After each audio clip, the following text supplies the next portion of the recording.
อำนาจกรรมกุศลกรรมหรืออกุศลกรรมไม่ควรกระทำกรรมที่ผิดติดตัวทำบาปโหดร้ายมันไม่ใช่เรื่องยิ้มหัวผลลัพธ์น่ากลัวน่ากลัวอำนาจกรรม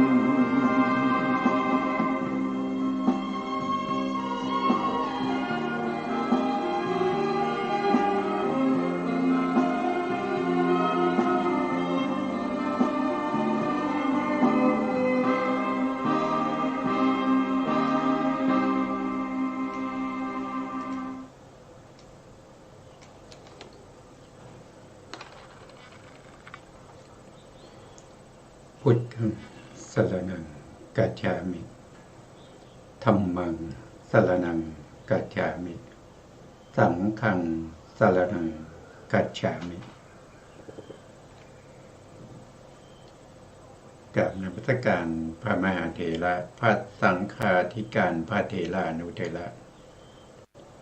สวัสดีท่านผู้ฟังและผู้ชมทุกท่านกลับมาพบกับรายการพระไตรปิฎกลอยฟ้าครั้งนี้เป็นครั้งที่8ในเรื่องของการสร้างบารมีของพระสัมมาสัมพุทธเจ้าซึ่งการที่จะได้ตรัสรู้เป็นพระสัมมาสัมพุทธเจ้าไม่ใช่ของง่ายนะครับไม่ใช่ของง่ายเป็นเรื่องที่ยากถ้าเปรียบเทียบไปแล้วนะอะไรที่เราว่ายากที่สุด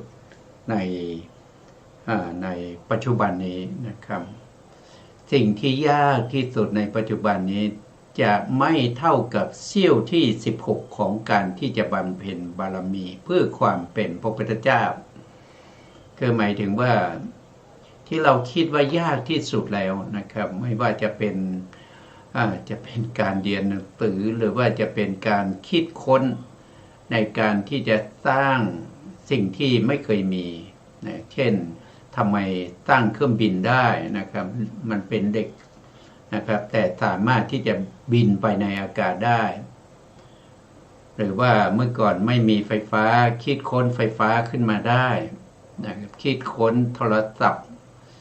นะครับสิ่งต่างๆที่อำนวยความสะดวกให้แก่มนุษย์เราปัจจุบันนี้ที่ว่ายากนะครับก็ไม่ได้เศษเสี้ยวที่16ของการที่จะสร้างบารมีเพื่อความเป็นพระพุทธเจ้าสิ่งที่ยากที่สุดนั้นก็คือการสร้างบารมีเพื่อความเป็นพระพุทธเจ้านะไม่มีอะไรที่ยากกว่านี้อีกแล้วนะครับซึ่งพระพุทธเจ้านะครับก็ว่าโดยพระสัมมาสัมพุทธเจ้าก็มีเพียงผู้เดียวเท่านั้นนะครับไม่มีใครนะครับที่จะเปรียบปานนะครับไม่มีใครจะมาเสมอเหมือนนะครับว่าโดยการให้ทานนะครับก็ไม่มีใครที่จะเคยให้ทานมากเหมือนพระพุทธเจ้าว่าโดยศีลก็ไม่มีใครที่จะรักษาศีลได้มากเหมือนพระพุทธเจ้าจะว่าโดยการออกบวชเนกขัมมะก็ไม่มีใครที่จะเสมอเหมือนพระพุทธเจ้าจะว่าโดยปัญญาก็ไม่มีใครที่จะเสมอด้วยพระสัมมาสัมพุทธเจ้าท่านบอกว่าผู้ที่เสมอกับพระพุทธเจ้านั้นก็คือพระพุทธเจ้าเท่านั้นนะครับพระพุทธเจ้าในปัจจุบันก็เสมอเหมือนกันกับพระพุทธเจ้าในอดีตแล้วก็พระพุทธเจ้าที่จะอุบัติขึ้นในภายภาคข้างหน้าก็เสมอเหมือนกันกับพระพุทธเจ้าที่มีอยู่ในปัจจุบันแล้วก็พระพุทธเจ้าที่ดับขันธ์ปรินิพพานไปแล้วนะครับก็พระพุทธเจ้าเท่านั้นที่จะเสมอกับพระพุทธเจ้านอกนั้นไม่มีใครที่จะเสมอพระพุทธเจ้าได้นะซึ่งบางท่านจะสงสัยว่าถ้าพูดมาถึงตรงนี้นะครับก็ศึกษามาว่าพระพุทธเจ้าที่สร้างบารมีเป็นพระโพธิสัตว์มีอยู่3ประเภทประเภทที่เป็นปัญญาธิกาใช้เวลาสร้างบารมี4อสงไขยแสนมากกับ นะถ้านับตั้งแต่ตั้งมโนปณิธานก็มาจนได้เป็นพระพุทธเจ้าก็คือ20อสงไขยแสนมหากัปแล้วพระพุทธเจ้าพระโพธิสัตว์ประเภทที่เป็นสัทธาธิกะก็ต้องใช้เวลาตั้งแต่ตั้งความปรารถนาจนได้เป็นพระพุทธเจ้าถึง40อสงไขยแสนมหากัปประเภทที่3ก็คือพระพุทธเจ้าประเภทที่เป็นวิริยาธิกะนับตั้งแต่ตั้งความปรารถนาในใจนะครับมาจนได้เป็นพระพุทธเจ้าใช้เวลาถึง80อสงไขยแสนมหากัปเมื่อพระพุทธเจ้าทั้ง3พระโพธิสัตว์ทั้ง3ประเภทนะครับได้ตรัสรู้เป็นพระพุทธเจ้าแล้วมีความต่างกันหรือไม่นะว่าด้วยปัญญาว่าด้วยศรัทธาว่าด้วยวิริยะว่าด้วยศีลว่าด้วยสุตตะจาคะปัญญาแตกต่างกันหรือเปล่าก็ตอบว่าไม่ต่างกันนะครับไม่ต่างกันเหมือนกันหมดเลยนะครับเหมือนกันหมดเลยนะครับไม่ว่าจะเป็นปัญญาธิกะนะครับศรัทธาธิกะวิริยาธิกะเมื่อตรัสรู้แล้วเหมือนกันหมดนะครับเสมอเหมือนกันหมดนะครับไม่แตกต่างกันแต่ช่วงระยะเวลาที่สร้างบารมีมานั้นก็จะแตกต่างกันตามประเภทแห่งอินทรีย์นะครับที่แก่กล้านะครับอะไรอินทรีย์ก็คือปัญญินทรีย์แก่กล้านะครับแล้วก็สัตถินทรีย์ปานกลางวิริยินทรีย์ปานกลาง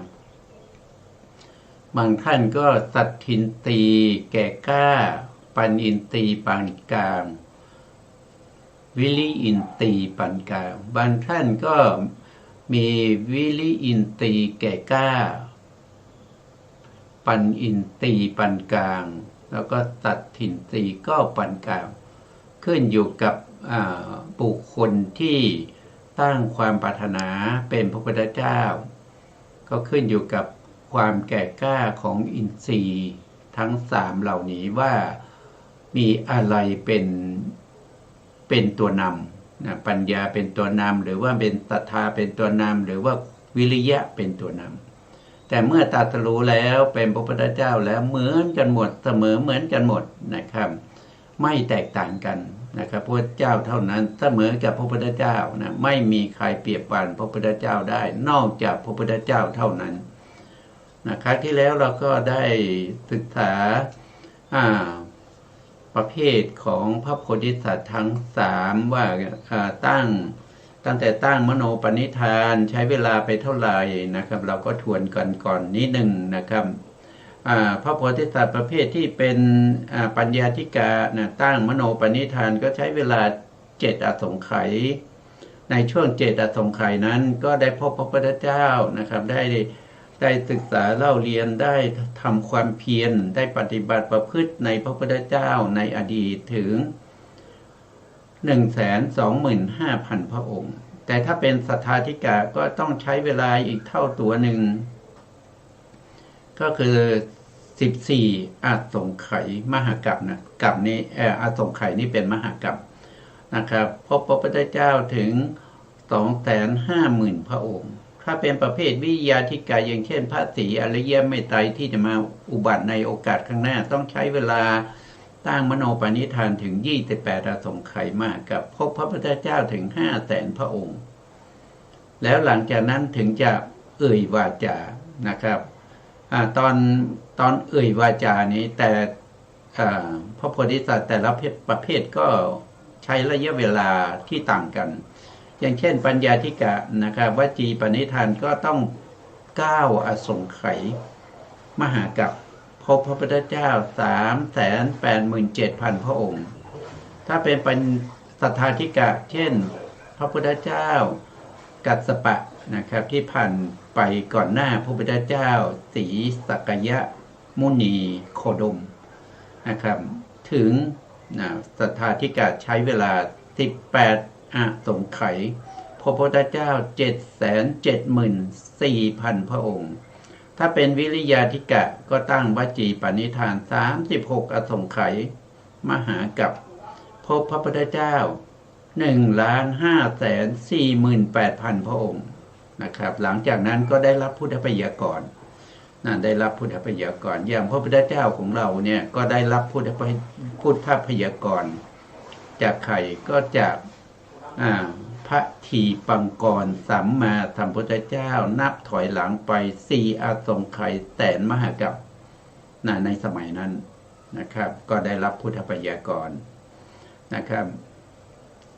ส่วนพระโพธิสัตว์ที่เป็นสัทธาธิกะนะครับก็ต้องผ่านไปตั้งวจีปณิพพานผ่านไป18 อสงไขยมหากัปพบพระพุทธเจ้า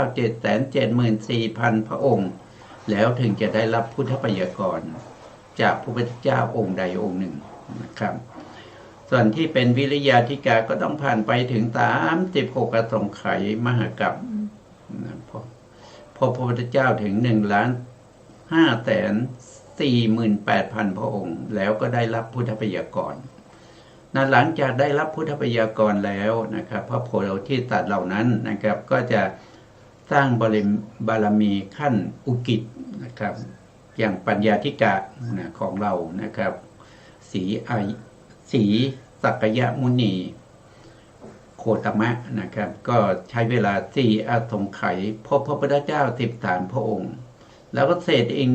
100,000 มหากัปก็พบพระพุทธเจ้า15 พระองค์นะครับพบพระพุทธเจ้า15 พระองค์แล้วถึงจะได้ตรัสรู้เป็นพระพุทธเจ้ารวมเวลาก็20 อสงไขย100,000 มหากัป20 อสงไขย100,000 มหากัปพบพระพุทธเจ้ารวมแล้วก็คือ512,028 พระองค์อันนี้คือประเภทที่เป็นปัญญาธิกะนะครับส่วนพระพุทธเจ้าประเภทที่เป็นวิริยาธิกะนะครับหลังจากตั้งวจีปณิธานสำเร็จนะครับผ่านไปนะครับได้รับพุทธพยากรณ์นะครับก็ต้องสร้างบารมีอีก8 อสงไขยมหากัปพบพระพุทธเจ้า25 พระองค์เศษอีก100,000 มหากัปนะครับก็ในช่วงนั้นก็พบพระพุทธเจ้า30 พระองค์รวมแล้วก็จะเป็นพบพระพุทธเจ้า1,24,055 พระองค์ในเวลารวมแล้ว40 อสงไขย100,000 มหากัปนะครับ100,000 มหากัป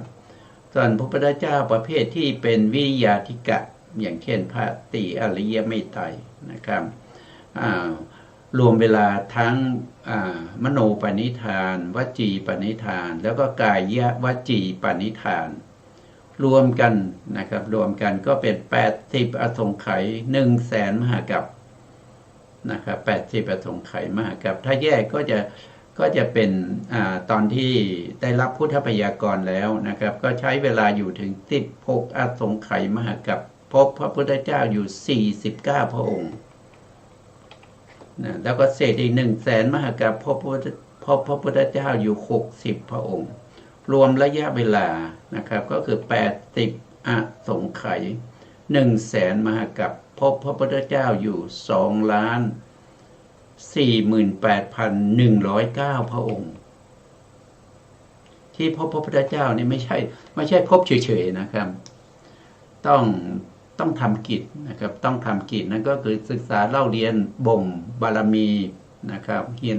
เรียนรู้จากพระพุทธเจ้าในอดีตนะครับเพราะว่าช่วงที่บ่มเพาะบารมีก็ต้องแสวงหาบารมีแต่เพียงผู้เดียวนะเพราะผมไม่มีใครที่จะมาแนะนำนะครับแล้วก็หลังจากตรัสรู้แล้วก็ไม่มีใครที่จะมาสั่งมาสอนว่าจะต้องแสดงธรรมจักรเป็นครั้งแรกนะครับแสดงพระธรรมที่เป็นธรรมจักรกัปปวัตตนสูตรเป็นครั้งแรกจะต้องพักอยู่ที่โคนต้นโพบริเวณนี้อยู่ถึง7 สัปดาห์ไม่มีใครบอกนี่ต้องรู้เองนะครับต้องรู้เองพระพุทธเจ้าทุกพระองค์ก็จะเป็นอย่างนี้นะอันนี้เป็นธรรมเนียมของพระพุทธเจ้านะครับที่เราศึกษามาเราก็จะเห็นว่าระยะเวลานี้ท่านนับด้วยอสงไขยแล้วก็มีมหากัปมีแสนมหากัปอะไรพวกนี้มันเป็นยังไงหน่วยมันเป็นยังไงนะครับเอามาจากไหนอย่างไร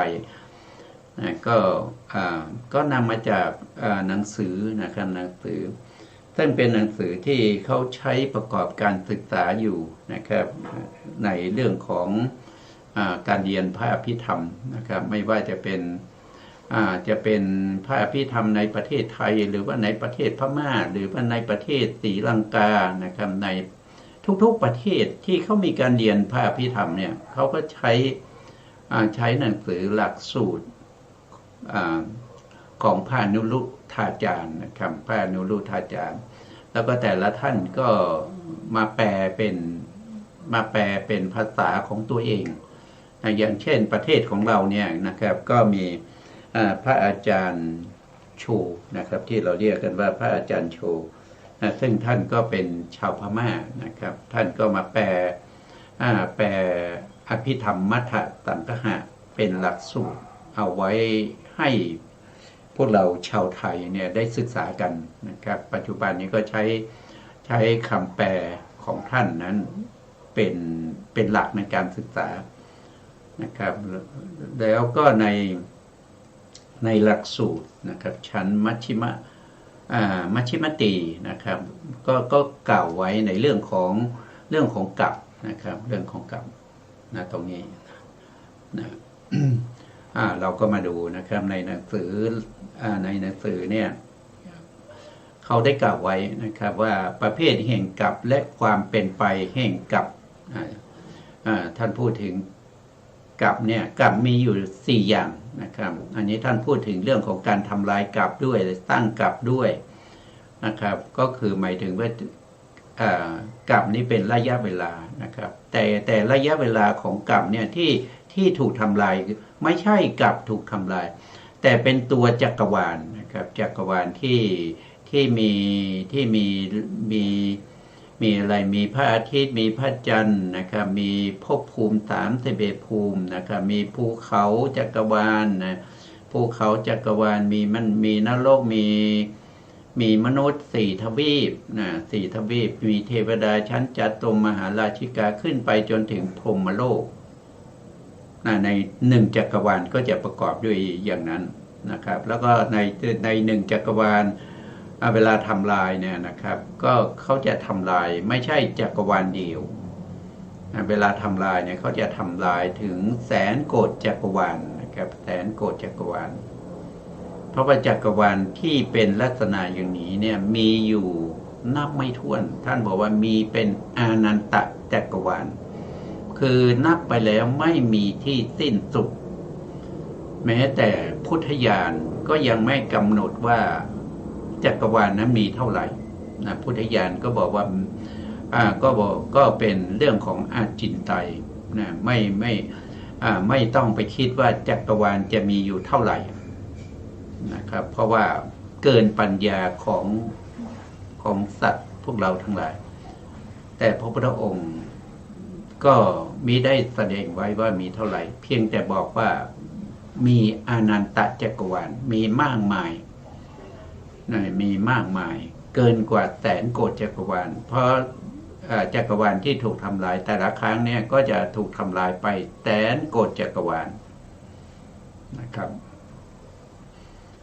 นี่ก็เราก็มาดูว่าที่ท่านแสดงเรื่องของกรรมเนี่ยกรรมเนี่ยมีอยู่4อย่างนะครับท่านบอกว่ากรรมมีอยู่4อย่างนะครับกรรมเนี่ยมี4อย่างก็คือ1ก็คืออายุกรรมนะอายุกรรมนี่ก็คือหมายถึงอายุของมนุษย์นะมนุษย์ในชมพูทวีปนะเอาอายุกรรมของมนุษย์ในชมพูทวีปเนี่ยเป็นตัวที่นับนะครับเพราะเป็นอายุที่สั้นที่สุดนะบางครั้งก็สั้นที่สุดบางครั้งก็ยาวนานนะครับอันที่สองก็เรียกว่าอันตกัปนะอันที่สองก็เรียกว่าอันตกัปอันที่สามก็เรียกว่าเป็นอสงไขยกัปอันที่สี่ก็คือมหากัปนะถ้าว่าโดยหน่วยแล้วมหากัปนี้จะเป็นหน่วยที่ใหญ่ที่สุดนะเป็นหน่วยที่ใหญ่ที่สุดเพราะตี1 มหา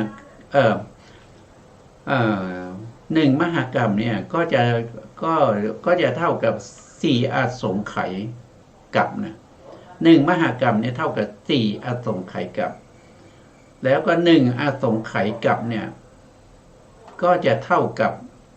64อันตรกัป64อันตรกัปทีนี้ใน64อันตรกัปเนี่ยถ้าว่าด้วยกับมนุษย์เนี่ยมันนับไม่ถ้วนนะครับกับมนุษย์เนี่ยมันเป็นกับที่มันมีหน่วยที่นับไม่แน่นอนมาขึ้นอยู่กับอายุกับของมนุษย์ในชมพูทวีปเพราะอายุกับในชมพูทวีปเนี่ยไม่แน่นอนขึ้นอยู่กับกิเลสนะครับขึ้นอยู่กับกิเลสถ้ายุคใดสมัยไหนที่มีกิเลสมากอายุของมนุษย์ในชมพูทวีปก็จะลดลงนะครับลดลงประมาณ100 ปีก็ลดลง1 ปีอย่างนี้นะครับถ้ายุคไหนสมัยไหนนะครับมนุษย์มีคุณธรรมนะครับมีคุณธรรมอายุกับของมนุษย์ในชมพูทวีปก็จะมากขึ้นนะครับมากขึ้นไปจนถึงเป็นอสงไขยปีเป็นอสงไขยปีอสงไขยนี้เป็นปีหน่วยเป็นปีนะครับไม่ใช่หน่วยเป็นกับเป็นหน่วยเป็นปีเราก็มาดูนะครับท่านก็จะอธิบายว่าอายุกับสมัยใดที่มนุษย์เรามีอายุกับเป็นอสงไขยปีเมื่อลดลงเรื่อยๆนะครับลดลงเพราะว่ามีกิเลสก็ลดลงนะครับเหลือ10 ปีเป็นอายุกับ10 ปีก็เป็นอายุกับนะครับจากอสงไขยปีคือนับไม่ได้ก็ลดลงนะครับ100 ปีก็ลดลงมาปีหนึ่งนะครับอย่างเช่นในสมัยพุทธกาลท่านบอกว่าสมัยพุทธกาลของเราเนี่ยนะครับพระพุทธเจ้ายังพระชนชีพอยู่ในสมัยนั้นมนุษย์เรามีอายุเฉลี่ยอยู่ที่100 ปี100 ปีก็เป็นอายุกับนะครับเฉลี่ยกับของอายุเนี่ยเราก็เอาอายุเฉลี่ยนะครับเฉลี่ยของมนุษย์ในชมพูทวีปก็คือในโลกของเราใบนี้ทั้งใบเลยนะครับไม่ใช่เฉพาะในประเทศอินเดียทุกประเทศรวมกันแล้วนะครับไม่ว่าจะเป็นจีนเป็นอเมริกาเป็นอังกฤษเป็นฝรั่งเศสเป็นญี่ปุ่นเป็นไทยเป็นพม่าทั้งหมดที่อยู่ในโลกใบนี้เราเรียกว่าเป็นมนุษย์ในชมพูทวีปในชมพูทวีปอายุของมนุษย์ในชมพูทวีป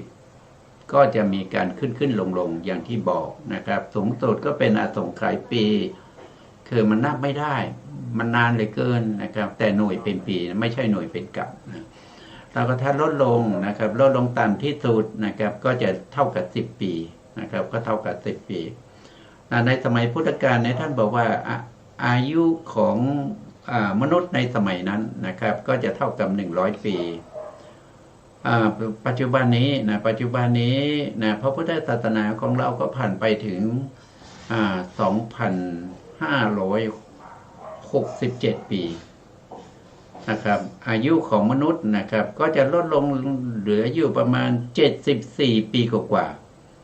นะครับแต่หนังสือนี้เขาแต่งมาหนังสือนี้เขามีมาตั้งนานแล้วนะเขาจะบอกว่ามนุษย์ของปัจจุบันนี้มีอายุขัยอยู่ที่75 ปีแต่75 ปีตอนนี้ไม่ถึงแล้วนะครับก็เหลือประมาณ73-74 ปีนะครับก็ลดลงเรื่อยๆท่านก็เทียบไปจนถึงเทวดาชั้นที่1ก็คือจาตุมหาราชิกาจาตุมหาราชิกามีอายุอยู่ที่500 ปีทิพย์อันนี้ก็ไม่มีการขึ้นลงนะครับก็จะเป็น500 ปีทิพย์ตลอดไปก็ถือว่า500 ปีทิพย์เนี่ยเป็นอายุกับนะครับท่านก็พูดถึงไปจนถึงภพภูมิที่เป็นรูปภพไปจนถึงภพภูมิที่สูงที่สุดนั่นก็คือได้แก่อสัญญาสัตตภูมิโทษทีนะเนวสัญญาเนวสัญญานาสัญญาเยตนาภูมิอันนี้เขามีอายุอยู่ที่84,000 มหากัปก็นับเอา84,000 มหากัปนะเป็นอายุกัปมีเฉพาะมนุษย์เท่านั้นที่มีอายุขึ้นลงแล้วก็มนุษย์นี้มีอยู่4ทวีปมีอยู่ทวีปเดียวเท่านั้นที่มีอายุขึ้นลงนั่นก็คือชมพูทวีปก็เป็นชมพูทวีปนะครับท่านก็บอกว่าถ้าอายุกับเราก็รู้แล้วผ่านไป อายุกับคือไม่แน่นอนขึ้นลงนะครับขึ้นลงทีนี้อันที่สองที่เรียกว่ากับเนี่ยก็คือได้แก่อันตกับนะอันตกับเนี่ยก็คือท่านบอกว่านะครับ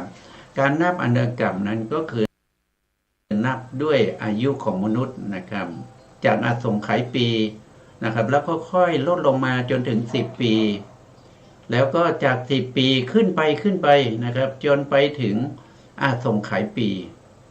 นะแล้วก็ลงมาอีกที่10 ปีแล้วก็นับขึ้นไปอีกจนถึงอสงไขยปีรวมเป็น1 คู่นะครับ1 คู่ก็คือขึ้นจากตรงนี้ท่านบอกว่าจากอสงไขยปีลงมาจนถึง10 ปีแล้วก็จาก10 ปีเนี่ยขึ้นไปจนถึงอสงไขยปีอย่างนี้เรียกว่า1เรียกว่า1 รอบนะครับแล้วก็จากอสงไขยปีมาถึง10 ปีแล้วขึ้นไปอีกจนถึงอสงไขยปีอย่างนี้เรียกว่าเป็น1 คู่นะครับอายุขึ้นลงอย่างนี้1 คู่นะครับ1 คู่เรียกว่าเป็น1 อันตกับเพราะฉะนั้น1 อันตกับนี่ก็เท่ากับอายุของมนุษย์ขึ้นลง2 รอบนะครับ2 รอบมนุษย์เรามีอายุขึ้นลง2 รอบเท่ากับ1 อันตกับ1 อันตกับต่อไปอันที่3ก็คืออสงไขยคำว่าอสงไขยนะครับอสงไขยกับในที่นี้หมายถึงอสงไขยกับนะครับที่เท่า1 อสงไขยเอางี้ดีกว่า1 อสงไขยกับเนี่ยก็เท่ากับ64 อันตกับ64 อันตกับนั่นก็คือหมายถึงว่ามนุษย์เรามีอายุขึ้นลงอยู่ที่เท่าไหร่128 รอบนะ128 รอบเนี่ยเท่ากับ1 อสงไขยกับ1 อสงไขยกับอันนี้ก็โบราณอาจารย์เราก็มาผ่านไปนะทีนี้มาพูดถึงอสงไขยกับเนี่ยอสงไขยกับเนี่ยมีอยู่4 อย่างนะอสงไขยกับมีอยู่4 อย่างนั่นก็คือได้แก่1คือสังวัตตะอสงไขยสังวัตตะอสงไขยอันนี้คือแสนโกฏจักรวาลเริ่มถูกทำลายเริ่มถูกทำลายทำลายนี่ไม่ใช่ทำลายทีเดียวมันจะหมดนะก็ทำลายไปเรื่อยๆนะครับจนได้ระยะเวลาถึงสังวัตตะอสงไขยเนี่ยจักรวาลนั้นถึงจะหมดไปนะครับแสนโกฏจักรวาลก็จะหมดไปนะครับพอหมดไปแล้วก็เริ่มนับใหม่นับใหม่ก็จะเป็นสังวัตตถายีอสงไขยกับอันนี้คือความเบิกบานเหลือแต่ความเบิกบานไม่มีอะไรเลยถูกเผาจนหมดสิ้นนะครับไม่มีอะไรอยู่ในอวกาศเลยไม่มีอะไรอยู่ในอวกาศตั้งแต่เริ่มหมดนะครับไปเบิ้งบ้างอยู่อย่างนั้นนะครับยาวนานนะครับยาวนานเป็นอสงไขยกับเรียกว่าเป็นสังวัตตถายีอสงไขยกับหลังจากนั้นก็เริ่มมีการสร้างขึ้นมาใหม่นะครับเริ่มมีการสร้างขึ้นมาตั้งแต่เริ่มสร้างเนี่ยเราจะเรียกว่าเป็นวิวัตตะอสงไขยกับเริ่มสร้างนะครับสร้างไปเรื่อยๆจนสมบูรณ์แล้วจักรวาลสมบูรณ์แล้วสามารถที่จะมีมนุษย์เทวดานะครับมาอาศัยอยู่ได้ก็จะเริ่มนับเป็นกับใหม่ก็เรียกว่าเป็นวิวัตตถายีอสงไขยกับนะครับอันนี้ก็เป็นวิวัตตถายีอสงไขยกับถ้าพูดอย่างนี้ยังไม่เข้าใจเราก็ต้องมาดูรูปภาพนะครับผมก็เขียนรูปภาพมาอันนี้คือเราเปรียบเทียบจากอายุของมนุษย์ในชมพูทวีปนะครับในชมพูทวีปนะครับในชมพูทวีปตามหนังสือนะครับท่านบอกว่าเริ่มที่อสงไขยกับอสงไขยกับหรืออสงไขยปีอายุกับนั่นแหละเริ่มตรงนี้นะครับแล้วก็ลดลงมาจนถึง10 ปีตรงนี้10 ปีตรงนี้แล้วก็ขึ้นไปอีกนะครับเมื่อทำบุญทำอะไรมีคุณธรรมก็ขึ้นไปอีกจนถึงอสงไขยปีตรงนี้แล้วก็ลงมาอีกลงมาอีกนะครับแล้วก็ขึ้นไปอีกถึงตรงนี้เป็นอสงไขยปี อย่างนี้เราเรียกว่า2 รอบอายุกัปนะ2 รอบอายุกัปก็คือ1 คู่นั่นเอง1 คู่เท่ากับ1 อันตะกัปนะอายุรอบ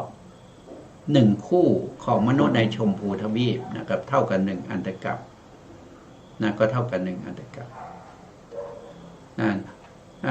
หนึ่งอันตะกัปนะครับทีนี้ใน1 อันตะกัปเนี่ยมันไม่ใช่จะมีเท่านี้นะครับมนุษย์เราเนี่ยมีอายุอยู่ตามที่บอกเลยว่าตามหนังสือเนี่ยท่านบอกว่าท่านก็บอกว่ามีเท่าไหร่มี64 อันตะกัปนะครับมี64 อันตะกัปนะครับตรงนี้นะครับอันตะกัปนะครับเมื่อครบ64 อันตะกัปนะก็เขียนรูปมาเป็นตั้งแต่ตรงนี้นะตรงนี้มาจนถึงตรงนี้เท่ากับ64 อันตะกัป64 อันตะกัป64 อันตะกัปเนี่ยเขาเรียกว่าเป็น1 วิวัตถายีคือช่วงจากตรงนี้มาจนถึงตรงนี้64 อันตะกัปหรือถ้าเทียบไปเป็นอายุกับเป็นรอบของมนุษย์ก็จะเท่ากับเท่าไหร่ตรงนี้ถึงตรงนี้นะต้องบวกเข้าไปตรงนี้อีก2 รอบนะครับจากตรงนี้ถึงตรงนี้เนี่ย63นะครับ63ก็มี126บวกตรงนี้อีก2 รอบก็เป็น128นะก็คือจากตรงนี้มาถึงตรงนี้128เท่ากับ64 อันตะกัปนะครับหรือเท่ากับ1อาสงไขยกัปนะครับสังวัตตะอาสงไขยกัปแต่ช่วงที่มีมนุษย์อาศัยอยู่ก็เรียกว่าเป็นวิวัตถายีอาสงไขยกัปเท่ากับ64 อันตะกัปทีนี้อาสงไขยกัปตรงนี้เนี่ยนะครับต้อง4 ครั้งนะต้อง4 ครั้งถึงจะเท่ากับ1 มหากัปเท่ากับ1 มหากัปโทษทีก็คือ4 อาสงไขยกัปก็คือเท่ากับ4 อาสงไขยนะครับถึงจะเท่ากับ1 มหากัปที่อาสงไขยนั้นก็คือได้แก่วิวัตถายีอาสงไขยกัปอันนี้คือวิวัตถายีก็คือมีมนุษย์อยู่ได้นะครับมีมนุษย์มาอาศัยอยู่แล้วนะครับนี่มีมนุษย์อาศัยอยู่แล้วต่อไปก็คือสังวัตตะอาสงไขยกัปอันนี้คือเริ่มถูกทำลายจนหมดนะครับอันนี้ก็เป็นอาสงไขยกัปที่2นะครับอาสงไขยกัปที่3ท่านเรียกว่าเป็นสังวัตตถายีนะครับนี้ก็คือทำลายจนหมดสิ้นไม่เหลือนะ4ก็คือเริ่มตั้งก็เรียกว่าเป็นวิวัตตะอาสงไขยกัปนะก็สร้างสำเร็จนะมีเพราะฉะนั้นใน4 อาสงไขยกัปเนี่ยจะมีมนุษย์อยู่แค่กัปเดียวเท่านั้นนะครับก็คือวิวัตถายีอาสงไขยกัปส่วนสังวัตตะอาสงไขยแล้วก็สังวัตถายีอาสงไขยแล้วก็วิวัตอาสงไขยเนี่ยอยู่ไม่ได้นะครับสัตว์ทั้งหลายอยู่ในจักรวาลนี้ไม่ได้ก็คือถูกทำลายตั้งแต่มหาเวจีนรกขึ้นไปจนถึงถ้าถูกทำลายด้วยไฟก็ไปจนถึงปฐมฌานถ้าถูกทำลายด้วยน้ำกรดก็ไปถึงทุติยฌานถ้าถูกทำลายด้วยลมกรดก็ไปถึงตติยฌานนะครับก็จะถูกทำลายอย่างนี้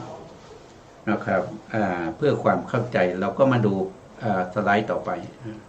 ปนี่ก็พูดถึง1 มหากัปเท่ากับ4 อาสงไขยกัปนะครับก็คือตั้งแต่ตรงนี้นะครับตั้งแต่ตรงนี้มาจนถึงตรงนี้เนี่ยเราเรียกว่า1 มหากัป1 มหากัปใน1 มหากัปนี่แบ่งไป4 ส่วนแต่ละส่วนเนี่ยเราเรียกว่าเป็นอาสงไขยกัปอย่างเช่นส่วนที่1เนี่ยอันนี้ที่มนุษย์เรามีสามารถอยู่ได้เนี่ยอันนี้เป็นแสนโกฏจักรวาลนะครับมีมนุษย์มีเทวดามีพรหมมีอะไรอาศัยอยู่กันเรียกว่าเป็นวิวัตถายีอาสงไขยกัป นะวิวัตตาถายีอสงไขยกรรมหนึ่งเนี่ยก็เท่ากับ64อันตรกัปแล้วหลังจากนั้นก็ถูกทำลายนะเริ่มทำลายนะจักรวาลนี้นะไม่ใช่เดี๋ยวจักรวาลนี้แสนโกฏจักรวาลเริ่มถูกทำลายไปเรื่อยๆเรื่อยๆนะครับจนหมดสิ้นตั้งแต่เริ่มถูกทำลายไปจนหมดสิ้นเนี่ยก็ใช้เวลาอยู่ถึง64อันตรกัปนะแต่ถ้าเรียกเป็นอสงไขยกัปก็เรียกว่าสังวัตตะอสงไขยกัปคือกัปที่ถูกทำลายกัปที่กำลังถูกทำลายนะต่อไปในส่วนที่3ก็เรียกว่าก็คือทำลายจนหมดแล้วเหลือแต่อวกาศเวิ้งว้างไม่มีอะไรเลยนะครับตรงนี้ไม่มีอะไรเลยนะครับไปจนถึงเริ่มตั้งตรงนี้ก็ใช้เวลาอีก64อันตรกัปหรือถ้าเรียกว่าอาสงไขยก็จะเรียกว่าสังวัตตถายีอาสงไขยกัปก็คือทำลายจนหมดสิ้นไม่เหลือนะครับมีแต่ความเวิ้งว้างอากาศเวิ้งว้างมืดนะครับตรงนี้พระอาทิตย์พระจันทร์ไม่มีอะไรเลยเวิ้งว้างไปเท่าไหร่ไปแสนโกฏจักรวาลนะครับตั้งอยู่อย่างนี้แสนโกฏจักรวาลเวิ้งว้างอยู่อย่างนี้แสนโกฏจักรวาลพอได้64อันตรกัปนะครับถึงจุดนี้นะครับก็เริ่มมีฝนจักรวาลมาตกนะครับมีตะกอนมีอะไรมาเริ่มจับตัวกันเป็นกลุ่มเป็นก้อนเริ่มก่อสร้างขึ้นมาใหม่ก็จะเริ่มมีดาวนพเคราะห์ดาวฤกษ์มีพระอาทิตย์มีพระจันทร์มีอะไรเริ่มสร้างขึ้นมาใหม่เรื่อยๆนะครับเริ่มสร้างขึ้นมาใหม่เรื่อยๆตรงนี้ใช้เวลาอีกถึง64อันตรกัปหรือเรียกว่าวิวัตตะอาสงไขยกัป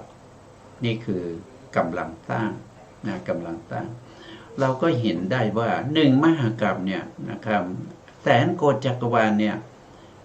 ไม่มีใครที่จะอาศัยอยู่ได้ถึง3อะไร3อาสงไขยกัปนะครับเริ่มทำลายก็มีอยู่ไม่ได้นะครับเนี่ยถ้าถูกทำลายด้วยไฟสัตว์ที่ไหนจะอยู่ได้นะพระอาทิตย์เป็นพระอาทิตย์ของจักรวาลนะไม่ใช่พระอาทิตย์อย่างที่เราเห็นอยู่ทุกวันนะครับพระอาทิตย์จักรวาลนะครับมันยิ่งใหญ่กว่านี้นะครับ7ดวงนี้จะโคจรมาพบกัน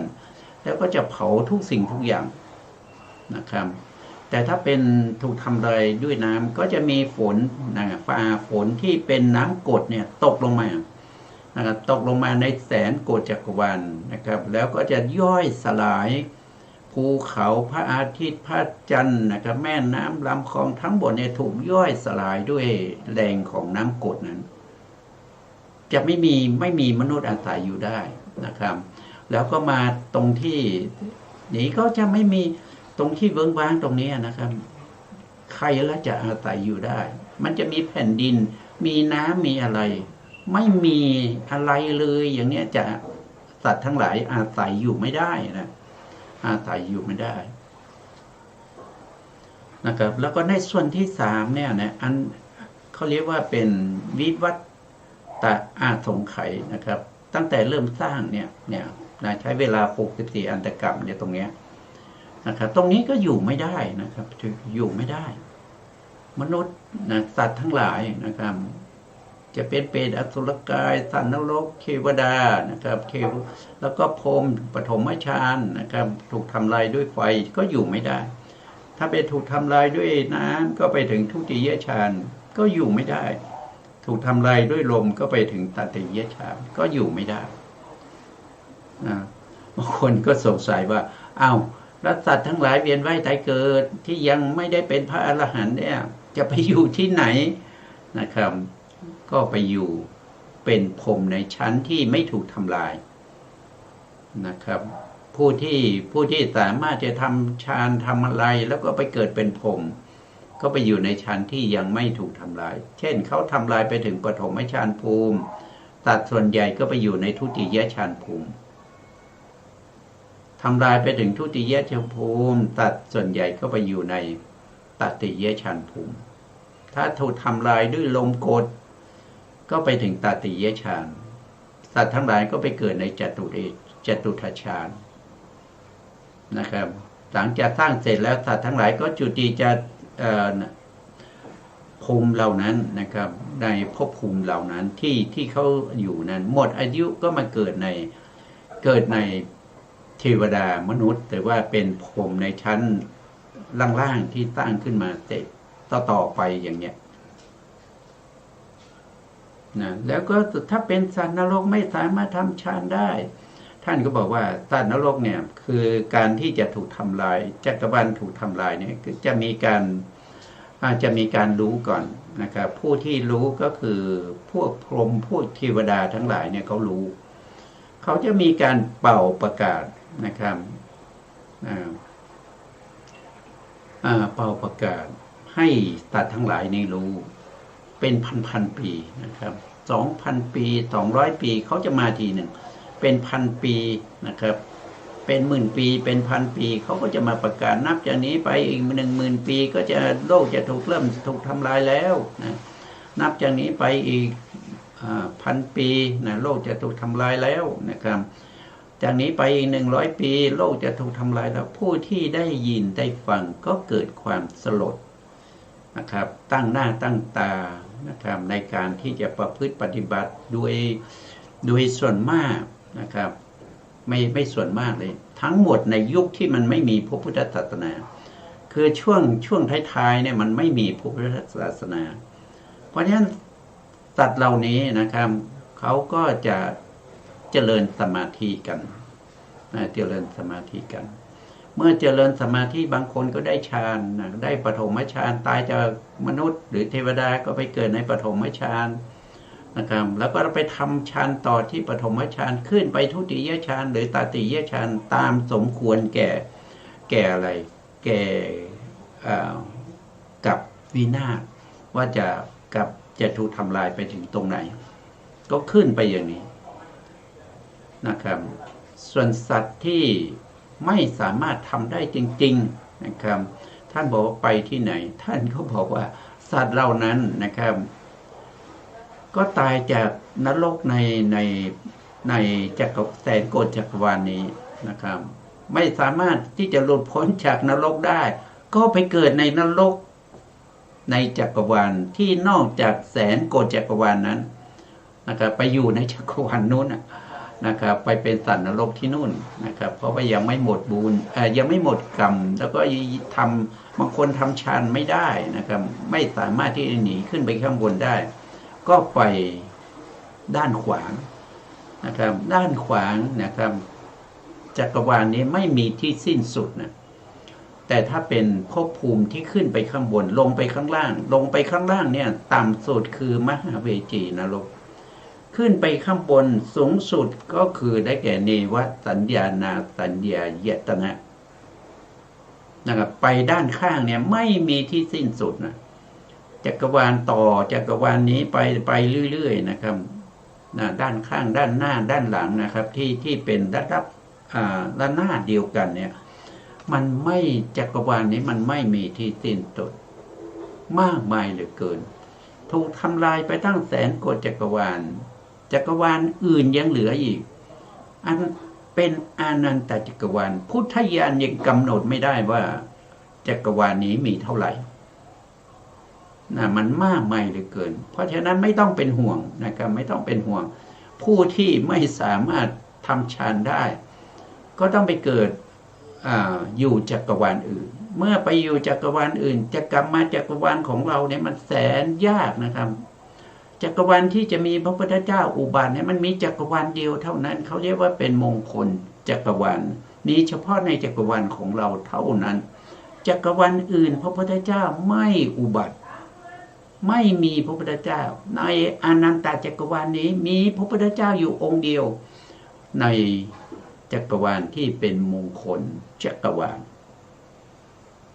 นะครับแล้วก็พระพุทธเจ้าจะไม่มีทุกยุคทุกสมัยไม่มีนะครับอย่างเช่นโลกของเราปัจจุบันเรียกว่าเป็นภัตตกัปมีพระพุทธเจ้า5 พระองค์พระพุทธเจ้า5 พระองค์เนี่ยนะครับก็ไม่ได้มีอยู่ตลอดนะครับไม่ได้มีอยู่ตั้งแต่เริ่มมีมนุษย์มาอาศัยอยู่ก็ไม่ได้มีพระพุทธเจ้านะครับ 64อันตกัปเนี่ยนะครับจะมีพระพุทธเจ้าอย่างมาก5พระองค์อย่างภัตตกัปของเรามีพระพุทธเจ้า5พระองค์นะครับถ้านับโดยอายุรอบเนี่ยมีอยู่128รอบแล้วพระพุทธเจ้าแต่ละองค์เนี่ยจะอุบัติขึ้นเนี่ยจะอุบัติเฉพาะในขาลงของอายุมนุษย์แล้วก็จะอยู่ในช่วงระยะเวลาสูงสุดในมนุษย์มีอายุไม่เกิน100,000 ปีต่ำสุดมนุษย์มีอายุไม่ต่ำกว่า100 ปีอย่างเช่นพระพุทธเจ้าของเราศรีสักยะมุนีโคตมะก็มาอุบัติตอนที่มนุษย์เรามีอายุเฉลี่ยที่100 ปีอันนี้คือต่ำที่สุดแล้วนะต่ำกว่านี้เนี่ยอายุต่ำกว่านี้เนี่ยจะไม่มีพระพุทธเจ้ามาอุบัติแล้วพอมาถึงอายุมนุษย์ต่ำสุดคือ10 ปีเกิดกลียุคมีการฆ่าฟันกัน7 วันตายหมดนะครับก็จะเหลือมนุษย์ที่มีคุณธรรมที่หลบไปอยู่ตามเขาตามป่านะครับออกมาก็เห็นเกิดความสลดใจร้องไห้กอดกันเริ่มสร้างความดีก็จะมีอายุมากขึ้นนะครับจาก10 ปีเป็น20 ปี30 ปีขึ้นไปเรื่อยๆช่วงนี้ไม่มีพระพุทธเจ้าอุบัตินะอายุขาขึ้นมนุษย์เนี่ยจนถึงอาสงไขยปีเนี่ยมาจนถึงลงมาจนถึง100,000 ปีเนี่ยช่วงนี้ไม่มีพระพุทธเจ้าอุบัติแล้วพระพุทธเจ้าอุบัติแต่ละองค์เนี่ยมีอายุอย่างมากก็คือ80,000 ปีนะเพราะว่าถ้ามนุษย์เรามีอายุอยู่ที่100,000 ปีพระพุทธเจ้าอุบัติในช่วงนั้นพระพุทธเจ้ามนุษย์มีอายุแสนปีนะพระพุทธเจ้าเขาจะไม่อยู่ครบอายุกับนะพระองค์จะไม่อยู่ครบอายุกับท่านจะอยู่แค่4/5ของอายุกับเท่านั้นเหมือนกับพระพุทธเจ้าโคตมะของเราอายุกับมีอยู่ที่100 ปีแต่พระพุทธเจ้าโคตมะเนี่ยนะครับศรีอาริยะมุนีโคตมะเนี่ยอยู่แค่80 ปีเท่านั้นนะท่านจะไม่อยู่ครบอายุนะครับ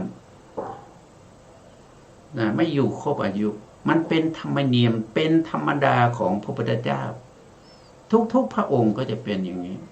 ถ้ามนุษย์กับเรามีอายุอยู่ที่100,000 ปีพระพุทธเจ้ามาอุบัติในช่วงนั้นท่านก็จะอยู่แค่อายุ80,000 ปีเท่านั้นเพราะฉะนั้นเราคิดดูว่าพระพุทธเจ้า5 พระองค์เนี่ยถ้ามาเกิดที่อายุมนุษย์100,000 ปีเนี่ยแต่ละองค์ก็แค่80,000 ปีนะ80,000 ปีแล้วเรามาคิดดูสิว่าในกับหนึ่งที่ตั้งขึ้นเนี่ยมีตั้ง128 รอบใน128 รอบนี้มีพระพุทธเจ้าอย่างมากที่สุด5 พระองค์เพราะฉะนั้นบางรอบโดยรอบมากๆเนี่ยมันไม่มีพระพุทธเจ้านะมันมีแค่ขาลงแค่5 ขาเท่านั้นที่จะมีพระพุทธเจ้าอุบัตินะครับแต่5 ขานี้จะอยู่ช่วงไหนก็ไม่รู้อย่างเช่นพระศรีอานจะมาอุบัติในโอกาสข้างหน้าเนี่ยนะถ้าเรานับอายุของจักรวาลแล้วตอนนี้เนี่ยอายุของจักรวาลเนี่ยมันผ่านไป100 รอบแล้ว100 รอบเนี่ยมีพระพุทธเจ้ามา4 พระองค์แล้วเหลืออยู่28 รอบเนี่ยเหลือพระพุทธเจ้าแค่1 องค์ใน28 รอบเนี่ยพระพุทธเจ้าอุบัติแค่ขาลงรอบใดรอบหนึ่งนะใน28 รอบเนี่ยนะครับช่วงที่มนุษย์เรามีอายุ80,000 ปีพระศรีอานจะไม่อยู่ถึง80,000 ปีนะครับอยู่แค่4/5อยู่แค่4 ส่วนนะครับใน28 รอบนี้ทีนี้ใน28 รอบเนี่ยพระศรีอานคงไม่มาอุบัติในรอบท้ายๆเช่นรอบที่ใกล้จะหมดแล้วนะครับผ่านไป120 รอบเหลืออีก8 รอบเนี่ยในช่วง8 รอบเนี่ยท่านคงไม่มาอุบัตินะท่านคงไม่มาอุบัติเพราะว่าโลกจะเริ่มถูกทำลายจักรวาลจะเริ่มถูกทำลายแล้วเพราะฉะนั้นจะมาก่อน นะครับก็อยู่ในแล้วก็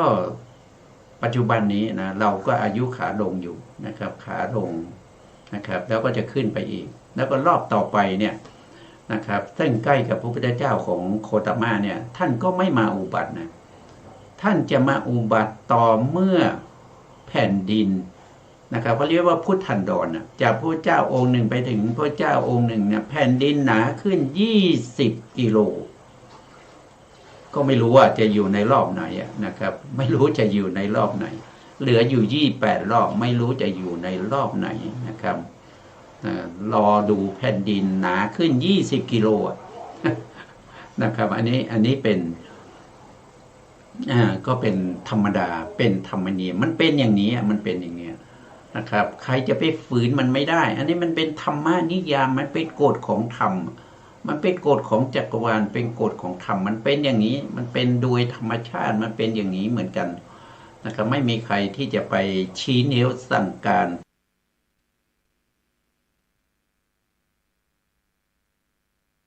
ไปสร้างไปทำให้มันเป็นอย่างนั้นอย่างนี้มันเป็นไปไม่ได้นะครับมันเป็นไปไม่ได้นะครับพระพุทธเจ้าโคตมะหมดไปแล้วขอพระศรีอานมาอุบัติเลยนะครับไปอ้อนวอนเลือดนะครับน้ำตาเป็นเลือดก็มาไม่ได้นะครับไม่ใช่โอกาสไม่ใช่ฐานะที่จะเป็นไปได้นะครับพุทธันดรหนึ่งแผ่นดินหนาขึ้น20 กิโลก็รอไปครับรอไปว่าแผ่นดินหนาขึ้น20 กิโลเมื่อไหร่นะครับพระศรีอานก็จะมาอุบัติเป็นพระพุทธเจ้านะครับเราก็ต้องเป็นอายุมนุษย์ขาลงนะครับอายุมนุษย์ขาลงตอนนั้นมนุษย์เรามีอายุเฉลี่ยอยู่ที่ 80,000 ปีนะครับอันนี้ก็เป็นเงื่อนไขนะครับเพราะฉะนั้นการที่พระพุทธเจ้าจะอุบัติเนี่ยมันไม่ใช่เรื่องง่ายนะครับมันใช่เรื่องง่ายมันไม่ใช่เรื่องที่เราจะคิดเอาเองว่ามันจะเป็นอย่างนั้นอย่างนี้มันเป็นไปไม่ได้นะครับทุกสิ่งทุกอย่างมันเป็นไปตามกฎของธรรมชาติกฎของธรรมนิยามนะมันเป็นไปอย่างนี้นะครับมันเป็นไปอย่างนี้จะทำยังไงนะครับเราจะพ้นจากทุกข์อันนี้คือข้อสำคัญที่สุดนะพระพุทธเจ้าทุกพระองค์เนี่ยสร้างบารมีด้วยความยากลำบากก็เพื่อหวังอะไรหวังที่จะช่วยให้สัตว์ทั้งหลายเนี่ยได้พ้นจากความทุกข์ไงได้พ้นจากการเกิดการตายการที่เรามีความทุกข์มาจากไหนก็คือมาจากความเกิดนะเราเกิดมาเรามีรูปมีร่างกายนะรูปร่างกายมันก็ป่วยมันก็เจ็บมันก็ไข้นะครับมันก็จะตายไปเรามีจิตนะจิตนั้นก็ไม่เที่ยงแท้แน่นอนนะครับวิปริตไปนะครับเดี๋ยวก็ไปทางนั้นทีทางนี้ทีไม่สงบเดี๋ยวก็เป็นโลภะเดี๋ยวก็เป็นโลภะมูลจิตโทสะมูลจิตโมหะมูลจิตนะครับประกอบด้วยอกุศลจิตทั้งหลายนะครับวันหนึ่งเนี่ยเราเฝ้าสังเกตจิตใจของเราว่าจิตของเราเป็นบุญหรือว่าเป็นบาปมากนะครับเราก็จะเห็นได้ว่าโอ้นะครับจิตนี่มันดิ้นรนนะดิ้นรนไปไหนนะมันก็ไปตามอะไรตามเหมือนกับน้ำนะน้ำมันก็จะไหลไปที่ต่ำก็จิตใจของสัตว์ทั้งหลายก็ไหลไปสู่อกุศลไหลไปสู่บาปนะครับที่จะไหลยศทวนกระแสน้ำเนี่ยหายากนะครับหายากโดยเฉพาะปัจจุบันนะครับแต่ถ้าสมัยพุทธกาลนี้ก็มีเยอะอยู่นะปัจจุบันนี้ก็มีไหมก็น่าจะมีนะครับแต่มันมีน้อยหายากนะครับเราอาจจะได้พบพระอริยะแล้วนะครับแต่ว่าเราไม่รู้จักนะครับมันก็ไม่ได้ข้อประโยชน์อะไรนะครับเพราะว่าพระอริยเจ้าท่านไม่ได้แสดงตัวนะครับไม่ได้แสดงตัวให้เรารู้นะครับเพราะฉะนั้นเราต้องสร้างบารมีจนมีบุญก่อนนะครับเราถึงจะรู้ว่าใครเป็นพระอริยะใครเป็นผู้ที่มีบุญนะครับถ้าเรายังไม่มีบุญเราจะไปรู้ได้ยังไงว่าท่านเป็นพระอริยะนะครับวันนี้เวลาหมดแล้ว สุดท้ายนี้นะครับก็ขอกราบขอบพระคุณพระครูสมุทรวิศวัตรวรกิจโจผู้อำนวยการสถานีวิทยุเพื่อการศึกษาพระพุทธศาสนาและวัฒนธรรม FM 104.5 เมกะเฮิรตซ์วัดไผ่หินจังหวัดเชียงใหม่ได้ขอกราบขอบพระคุณพระครูปริยัติยานุศาสตร์ขอบคุณท่านผู้ฟังและผู้ชมทุกท่านนะครับที่ให้เกียรติติดตามในรายการพระไตรปิฎกลอยฟ้าพบกันใหม่ในครั้งต่อไปครับวันนี้ลาไปก่อนครับสวัสดีครับมาแล้วนะ